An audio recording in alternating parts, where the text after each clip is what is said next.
SI मात्रक होता है। तो चुंबकीय फ्लक्स का एसआई मात्रक क्या होता है आप लोग बताइए। चुंबकीय फ्लक्स का एसआई मात्रक वेबर होता है। ऑप्शन बी, चुंबकीय फ्लक्स का एसआई मात्रक क्या होता है। दूसरा नंबर प्रश्न है, ध्रुव प्रबलता का एसआई मात्रक क्या होता है। आप लोग बताइए कि ध्रुव प्रबलता का एसआई मात्रक क्या होता है। तो ध्रुव प्रबलता का एसआई मात्रक क्या होता है, एम। क्या होता है, ध्रुव प्रबलता का एसआई मात्रक एम होता है। ध्रुव प्रबलता का एसआई मात्रक क्या होता है, एम होता है। समझ। चुंबकीय आघूर्ण का एसआई मात्रक होता है। तो चुंबकीय आघूर्ण का एसआई मात्रक क्या होता है। चुंबकीय आघूर्ण का एसआई मात्रक जेटी के पावर -1 होता है। जेटी के पावर -1 हो जाएगा। Option A is correct answer. चुंबकीय आघूर्ण का एसआई मात्रक जेटी के पावर -1 है। किसी चुंबक का चुंबकीय आघूर्ण है तो किसी चुंबक का चुंबकीय आघूर्ण क्या है। तो चुंबकीय आघूर्ण एक सदिश है, सदिश राशि है। किसी चुंबक का चुंबकीय आघूर्ण क्या है, सदिश है। क्या है, सदिश राशि है। ठीक है, किसी चुंबक का चुंबकीय आघूर्ण क्या है, तो सदिश। और बी में स्थित वेक्टर एम चुंबकीय आघूर्ण वेक्टर आघूर्ण वाले धारा पास करंट लूप द्वारा अनुभूत बल आघूर्ण इतना का मान होता है। तो हम लोग का क्या हो जाएगा, यानी इसका मान क्या हो जाएगा हम लोग का, vector T equal vector M गुने वेक्टर बी, और इसका हो जाएगा। तो हम लोग का क्या हो जाएगा, option A is correct answer हो जाएगा। ऑप्शन ए इसका हो जाएगा, ए इज करेक्ट आंसर। समझ में आ गया आप लोग को। कोई कि वेक्टर एम चुंबकीय आघूर्ण वाले चुंबक को चुंबकीय क्षेत्र वेक्टर बी में उससे कोण से घुमाने में किया गया कार्य होता है। तो घुमाने में किया गया कार्य क्या होता है, तो हम लोग का हो जाएगा option D is correct answer, यानी M B into 1 - cos theta. M B into 1 - cos theta, यानी option D is correct answer हो जाएगा। यानी चुंबकीय वेक्टर एम चुंबकीय आघूर्ण वाले चुंबक को चुंबकीय क्षेत्र वेक्टर बी में उससे कोण से घुमाने में किए गए कार्य होता है। तो M B into 1 - cos theta, M B into 1 - cos theta के आघूर्ण का एसआई मात्रक होता है। तो चुंबकीय आघूर्ण का एसआई मात्रक मैंने आप लोग को पहले ही क्लास में पढ़ा चुका हूँ कि चुंबकीय आघूर्ण का एसआई मात्रक क्या होता है, एम्पियर मीटर स्क्वायर। क्या होता है, एम्पियर मीटर स्क्वायर, यानी option D is correct answer ना। ऑप्शन डी इज क्या हो जाएगा करेक्ट आंसर। चुंबकीय आघूर्ण का एसआई मात्रक क्या होता है, एम्पियर मीटर स्क्वायर होता है। क्या होता है, एम्पियर मीटर स्क्वायर होता है। किसका एसआई मात्रक होता है कि एम चुंबकीय आघूर्ण वाले छड़ चुंबक को 2 समान लंबाई के टुकड़ों में तोड़ा जाता है। तो प्रत्येक नए टुकड़े का चुंबकीय आघूर्ण होगा। तो प्रत्येक नए टुकड़े का चुंबकीय आघूर्ण क्या हो जाएगा, तो सबको मालूम है कि यानी क्या हो जाएगा हम लोग का m/2, यानी option B is correct answer. m/2 यानी किसी भी अगर m चुंबकीय आघूर्ण वाले अगर छड़ चुंबक को 2 समान लंबाई में तोड़ा जाएगा तो उसका मान क्या हो जाएगा, m/2 हो जाएगा। क्या होगा, यदि किसी चुंबक को लंबाई के लंबवत 2 भागों में विभक्त कर दिया जाए तो निम्नलिखित में किसका मान अपरिवर्तित रहेगा। यानी यदि किसी चुंबक को लंबाई के लंबवत 2 भागों में विभक्त कर दिया जाए तो निम्नलिखित में किसका मान अपरिवर्तित रहेगा। तो किसका मान अपरिवर्तित रहेगा, तो ध्रुव प्राबल्य की जो क्या है, ध्रुव प्राबल्य की मान अपरिवर्तित रहेगा, उसका मान नहीं बदलेगा। समझ में आ गया आप लोगों को। ध्रुव प्राबल्य की मान अपरिवर्तित लंबाई Lg तथा चुंबकीय लंबाई Lm में संबंध होता है। तो इसका संबंध क्या हो जाएगा, तो देखिए लिखा है Lm बराबर 5/6 Lg और बी में दिया Lm बराबर 6/5 Lg और सी क्या सी में है Lm इज इक्वल Lg और डी में क्या है Lm इज इक्वल 2Lg। तो इसमें हम लोग का ऑप्शन कौन हो जाएगा, तो Lm is equal upon 6Lg। Option is correct answer हो जाएगा। ऑप्शन इज क्या हो जाएगा? करेक्ट आंसर हो जाएगा। समझ में आप लोग को आ गया ना? इसमें कोई दिक्कत नहीं है ना? बढ़ जाए। किसी चुंबक को इसके मध्य बिंदु से, जब किसी चुंबक को इसके मध्य बिंदु से किसी क्षेत्र में लटकाया जाता है तो इस पर कार्यकारी टॉर्क महत्तम तब होगा जब चुंबक का अक्ष चुंबकीय क्षेत्र के समांतर हो, चुंबकीय क्षेत्र से लंबवत हो, चुंबकीय क्षेत्र से 45 डिग्री का कोण बनाता हो और चुंबकीय क्षेत्र से 60 डिग्री का कोण बनाता हो। तो इसका ऑप्शन क्या हो जाएगा? चुंबकीय क्षेत्र से लंबवत हो। चुंबकीय क्षेत्र से क्या हो? लंबवत हो, यानी option B is correct answer हो जाएगा। समझ में आप लोग को आ गया ना कि जब किसी चुंबक को इसके मध्य बिंदु से किसी क्षेत्र में लटकाया जाता है तो इस पर कार्यकारी टॉर्क महत्तम तब होगा जब चुंबक का अक्ष चुंबकीय क्षेत्र से लंबवत होगा। चुंबकीय क्षेत्र से क्या होगा? लंबवत होगा। निम्नलिखित में किसका अस्तित्व नहीं होता है? निम्नलिखित में किसका अस्तित्व नहीं होता है? तो किसका हो जाएगा? एकल विद्युत आवेश, एकल चुंबकीय ध्रुव, विद्युत द्विध्रुव और चुंबकीय द्विध्रुव। तो किसका अस्तित्व नहीं होता है? तो यह एकल चुंबकीय ध्रुव का अस्तित्व नहीं होता है। एकल चुंबकीय ध्रुव यानी option B is correct answer. एकल चुंबकीय ध्रुव का अस्तित्व नहीं होता है। एकल मतलब निम्नलिखित में एकल चुंबकीय ध्रुव का अस्तित्व नहीं होता है। समझ में आ गया आप लोगों को?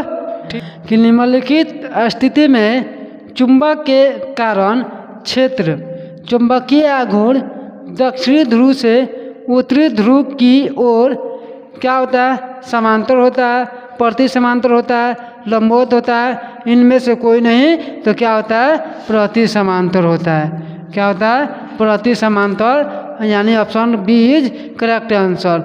ऑप्शन बी इज क्या हो जाएगा? Correct answer. समझ में आप लोग को आ गया ना? किसी छोटे चुंबक के मध्य बिंदु से समान दूरी पर अक्षीय व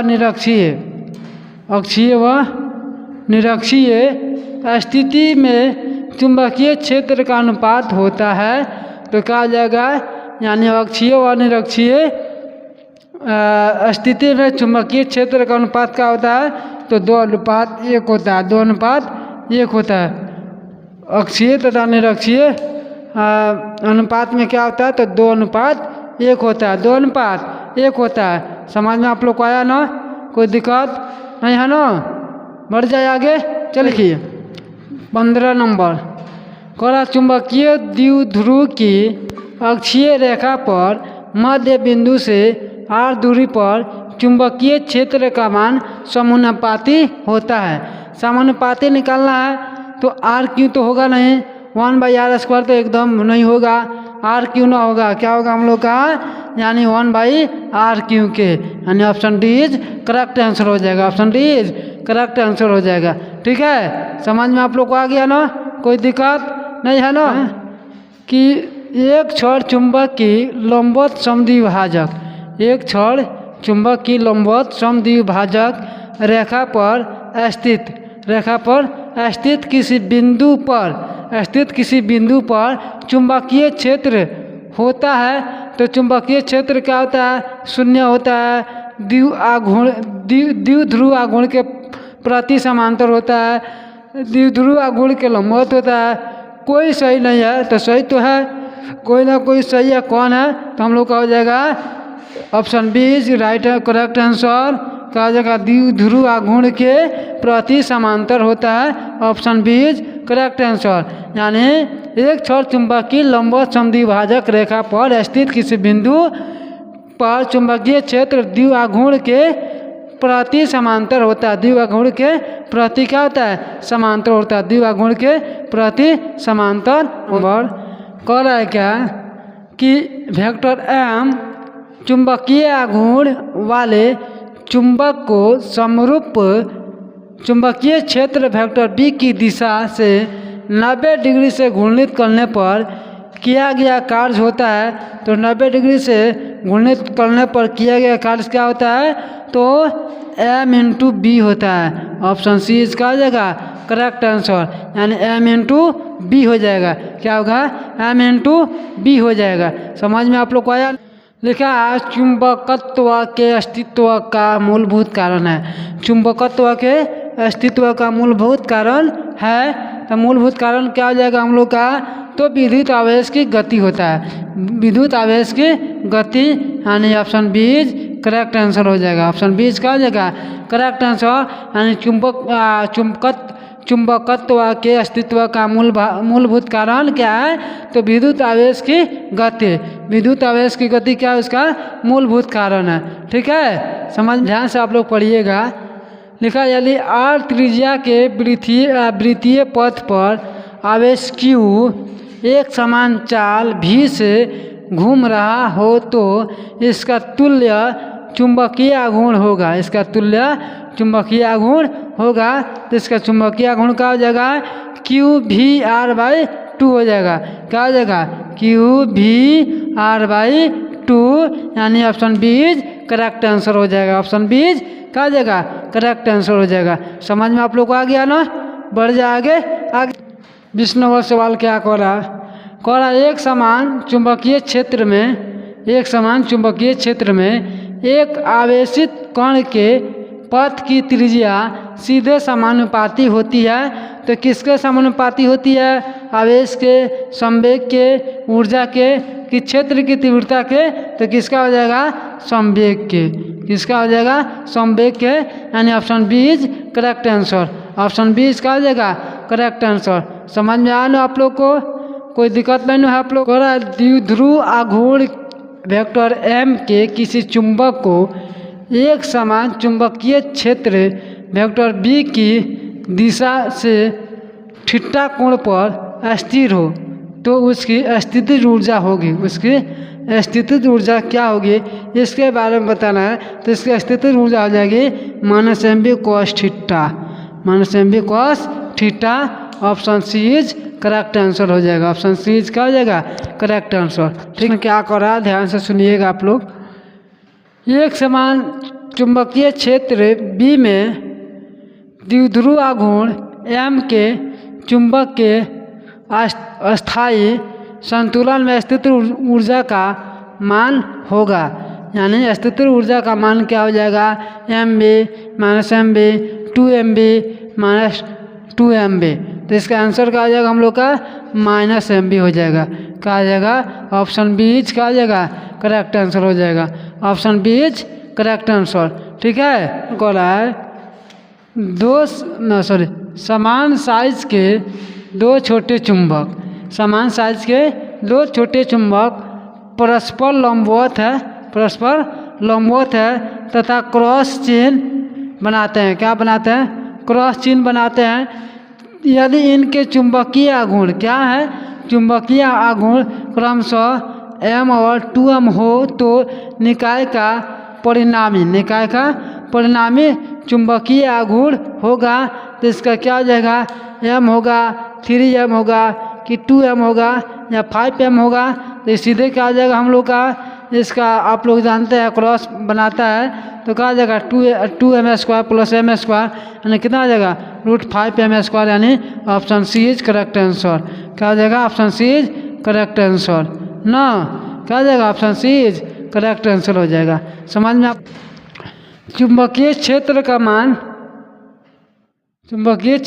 मान घटाने से चुंबकीय सुई का आवर्तकाल क्या होता है, तो चुंबकीय क्षेत्र का मान बढ़ाने से घटने से चुंबकीय सुई का मान क्या होता है, तो सुई का आवर्तकाल बढ़ता है। आवर्तकाल क्या होता है, बढ़ता है। ऑप्शन बी इसका हो जाएगा करेक्ट आंसर। ऑप्शन बी इसका हो जाएगा करेक्ट आंसर। क्वेश्चन हम लोग का है, जब चुंबकीय क्षेत्र की तीव्रता को चौगुना बढ़ा दिया जाता है, चुंबकीय क्षेत्र की तीव्रता को चौगुना बढ़ा दिया जाता है, तब लटकती हुई चुंबकीय सुई का आवर्तकाल हो जाता है। जब चुंबकीय क्षेत्र की तीव्रता को चौगुना बढ़ा दिया जाता है तब लटकती हुई सुई का आवर्तकाल क्या होता है? आवर्तकाल क्या हो जाता है? दुगुना हो जाता है, आधा होता है, चौगुना हो जाता है, चौथाई से कम हो जाता है। तो इसका हो जाएगा आधा हो जाता है। क्या हो जाता है? आधा। Option B is correct answer ना। जब चुंबकीय क्षेत्र की तीव्रता को चौगुना बढ़ा दिया जाता है तब लटकती हुई चुंबकीय सुई का आवर्तकाल क्या हो जाता है? आधा हो जाता है। समझ में आप लोग को आ गया ना? आशा करता हूँ कि जितना भी मैं आप लोगों को प्रश्न बताया हूँ आप लोगों को अच्छा लगा होगा, पसंद आया होगा। ठीक है, तो कैसा लगा आप लोगों को? अच्छा लगा ना? फिर हम लोग मिलते हैं कल।